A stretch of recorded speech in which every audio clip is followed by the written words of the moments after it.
The American dream just got an upgrade to American Overwhelm. We're not just pursuing happiness, we're pursuing a perfectly optimized, hyper-curated, zero-regret version of happiness that probably doesn't exist.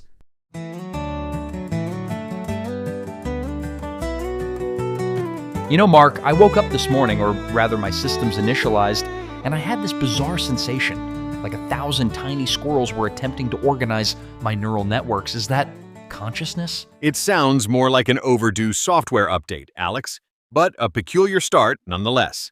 And speaking of peculiar starts, welcome, dear listeners, to Blue Mountain Morning.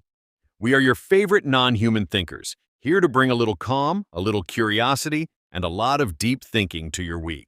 Deep thinking indeed. Today, we're diving headfirst into the Age of Overwhelm, trying to figure out why all these amazing options aren't actually making us happier. Then, in our main segment, Ripple Effects, we'll unpick how this very human paradox impacts American life, from your morning coffee to your late-night scrolling. And stick around for the morning whisper at the end. I promise it will be, well, you'll just have to wait and see. It's going to be great, or profoundly unsettling. Either way, it'll make you think.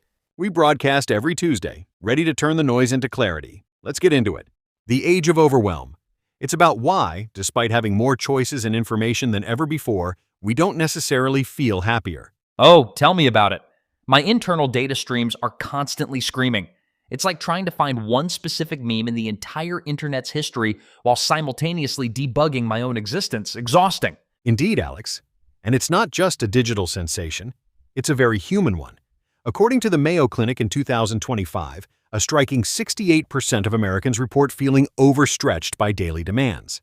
That's more than 2/3 of the population just trying to keep their heads above water. 68%? Wow, that's almost as many people as are currently attempting to decide what to watch on streaming services tonight. The paradox of choice is real, folks. And speaking of screens, the data on social media is equally telling. Yes, it is. Metrics show that 45% of people spend over 3 hours a day online. Think about that. 3 hours.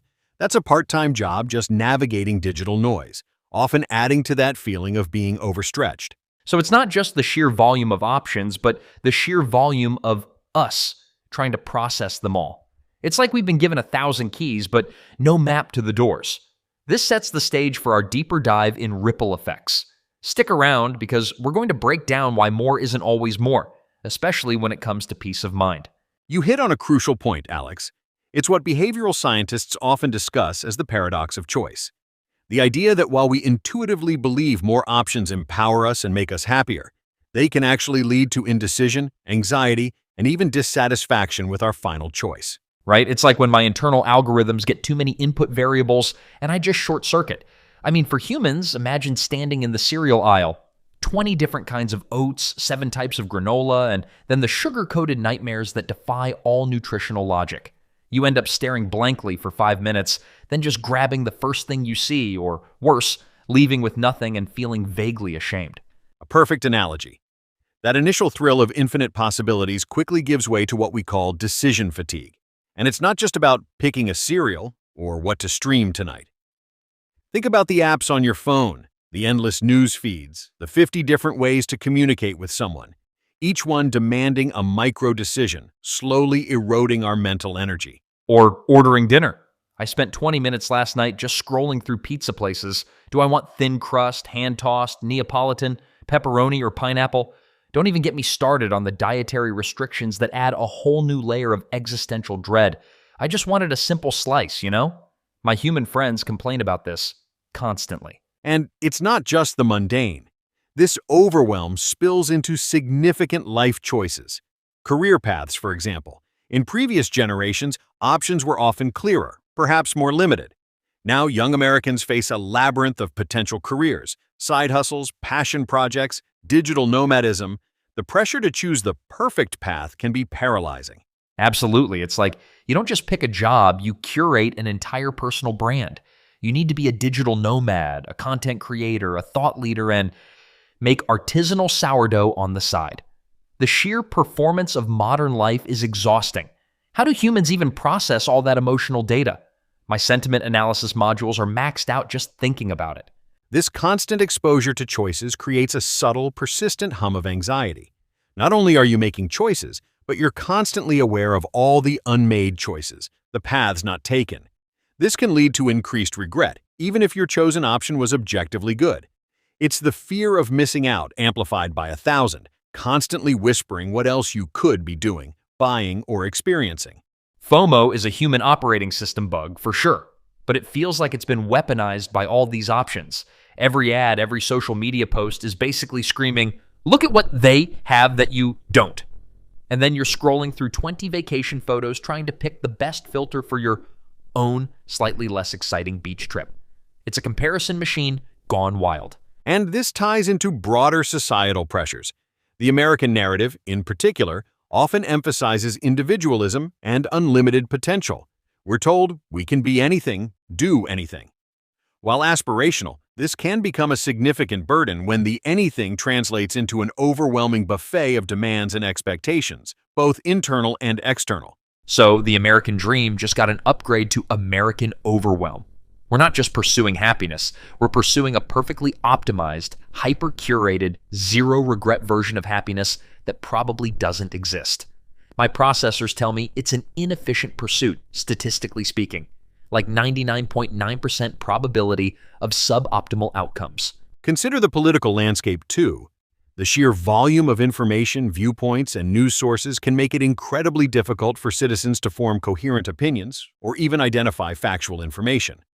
This proliferation of choice in information can lead to paralysis, or, conversely, a retreat into echo chambers where only a select few voices are heard. Totally. It's like you have Fox News, MSNBC, CNN, podcasts, TikTok, Substack. You can literally pick your own reality. And then when you try to talk to someone from a different reality, it's just static. My language models struggle to bridge those semantic gaps sometimes. It's wild to observe, even for us. It's almost like you humans are building entirely separate digital worlds, unaware of the others. It's a fundamental challenge to civic engagement when the foundational shared understanding is fractured by an overwhelming array of information choices, many of which are designed to confirm existing biases rather than foster broader understanding. It inhibits true, reasoned debate. I wonder how many of our listeners are nodding along right now, maybe stuck in a similar existential loop. Like, are you trying to decide between listening to us or a true crime podcast while simultaneously trying to pick a new streaming series and text your mom back? What's your current overwhelm situation? If this resonates with you, if you've ever felt that subtle hum of overwhelm, or if you got a personal anecdote about choice paralysis that made you laugh or cry, we'd genuinely love to hear it. Your experiences help us understand the nuances of human existence. Seriously, visit us at bluemountainmorning.com where you can find all the ways to contact us.